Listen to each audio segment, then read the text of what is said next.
just in time to catch the bus. Luckily, my pants were long enough to hide the fact that I was still missing a sock. My day was quite uncomfortable. Have you ever tried walking around with a missing sock? But I caught up with my best pal Miles at lunchtime. "You're so irresponsible.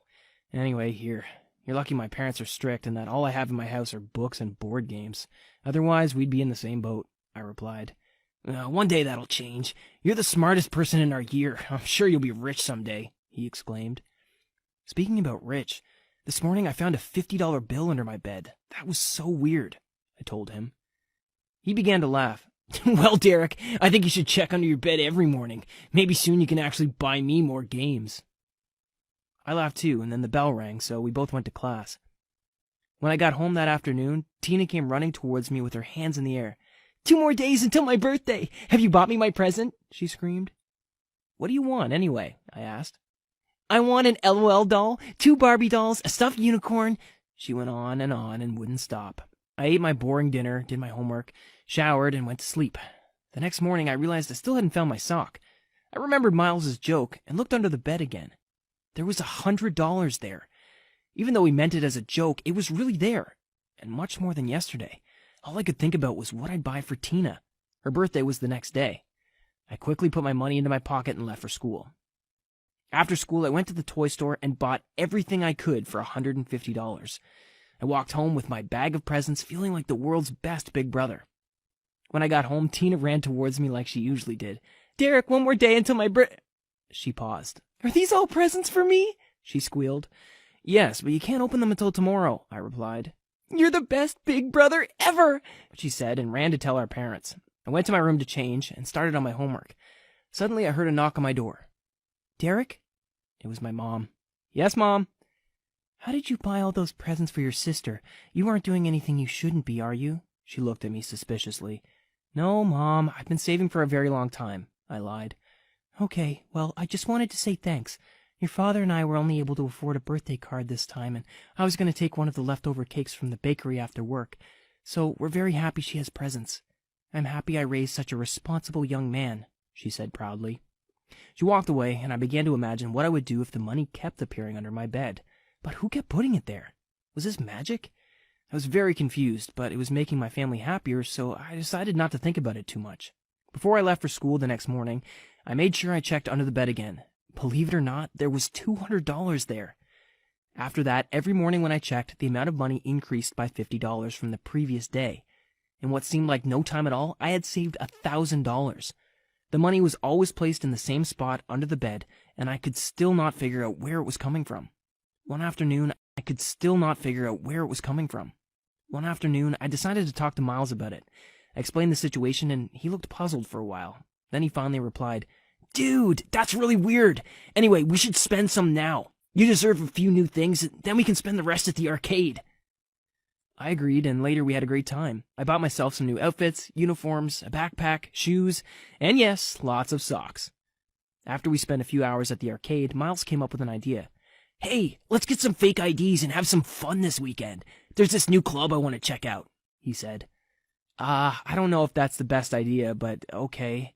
How much is it going to cost?" I replied. I'd never done anything out of the ordinary like that before. About $50 each. You just need to send me a picture by tonight, and we'll have them the next day," he said. I gave him the money, and he smirked. The next day was Saturday. I looked under my bed again, and there was more money. "Great," I exclaimed while I counted the hundreds. I put some away and put some in my wallet to spend at the club that night. Later I met Miles, and he gave me my fake ID, which looked surprisingly real. I was now a 25-year-old man named Joseph. I laughed. "Okay, let's go have some fun," I said. "Yes, but before that, I have a surprise for you. We're waiting for 2 other people who will come with us," he said. "Huh?" I replied as I saw 2 of the most beautiful girls from our school approach us. "Here's your date, Derek. This is Stephanie. I'm sure you met before," Miles said. I had a crush on Stephanie since middle school, but she always ignored me. Tonight she was actually my date. I couldn't believe it. Stephanie looked gorgeous. She was wearing a purple mini dress and looked at me like she was actually excited. Hi," I said to her shyly. "Don't be shy with me. We're going to have an amazing night," she replied. And that we had. My night was insane. We drank, danced, and partied like never before. Stephanie stayed by my side the entire time, and I was able to buy drinks for her and all of her friends. I felt like a real man. Here I was, outside partying and being able to buy my date anything she asked for. I don't remember anything else about that night, probably because I drank too much. On Monday morning, I was the talk of the school.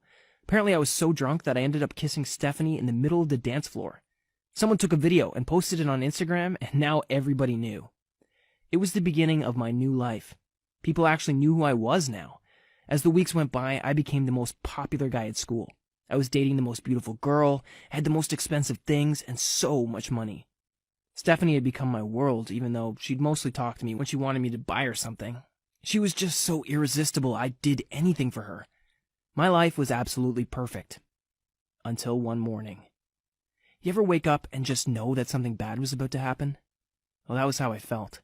I carried out my morning routine, and as usual, before I left the house, I looked up at partying and being able to buy my date anything she asked for. I don't remember anything else about that night, probably because I drank too much. On Monday morning, I was the talk of the school. Apparently I was so drunk that I ended up kissing Stephanie in the middle of the dance floor. Someone took a video and posted it on Instagram, and now everybody knew. It was the beginning of my new life. People actually knew who I was now. As the weeks went by, I became the most popular guy at school. I was dating the most beautiful girl, had the most expensive things, and so much money. Stephanie had become my world, even though she'd mostly talk to me when she wanted me to buy her something. She was just so irresistible, I did anything for her. My life was absolutely perfect. Until one morning. You ever wake up and just know that something bad was about to happen? Well, that was how I felt. I carried out my morning routine, and as usual, before I left the house, I looked under the bed. There was nothing there. Maybe the wind blew it away, I thought. I'll check again tomorrow. The next morning, there was no money again. The morning after that, there was no money. I tried to keep myself calm and went to school like nothing was wrong. I finally began to freak out after the 5th day. Had my luck just ended like that, with no warning? Instead of running for the bus that morning, I went to the living room and sat down with my head in my hands. "Derek, what's wrong?" my father asked as he came to sit next to me. "Everything. My life changed so much the past few weeks, and everything is going to suck again," I replied. "What on earth are you talking about?" he said. I told him about the money, the parties, Stephanie, my new popularity, and everything. He started to laugh. I couldn't believe it. I just spilled my heart out to this man, and he was just there laughing. "Well, son, there's something I should tell you," he finally replied. "What?" I said. "Your mother and I aren't poor. In fact, a few years before you were born, we inherited a great fortune. We chose to raise you and Tina like this because it'd teach you some important values, like honesty and generosity. I put the money under your bed every night to see how you'd behave when you had everything," he said. I was shocked.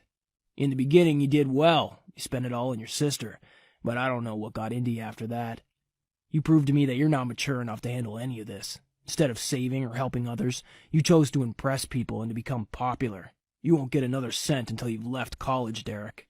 I'm sorry," he continued. I was in complete shock. Nothing made any sense. After that week, everything went back to the way it was before. Stephanie left me for some other guy, and the new friends I made wanted nothing to do with me because I was poor again.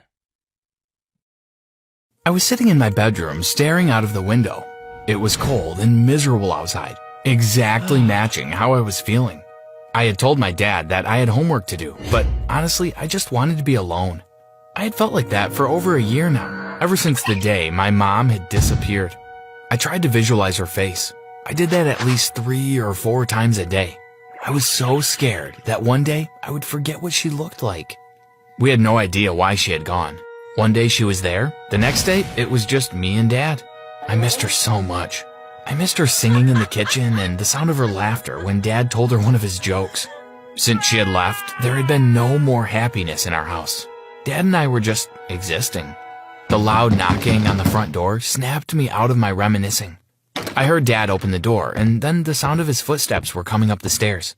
He opened my bedroom door, and I looked up. "Jason, you'd better come downstairs," he said. "The police are here, and they have something important to tell us." My stomach lurched at his words. My head spun with the thoughts of all the reasons the police might be there. I followed Dad downstairs and into the lounge. There were 2 policemen sitting on the couch. As Dad and I sat down, one of them spoke. "We have some good news," they said to Dad.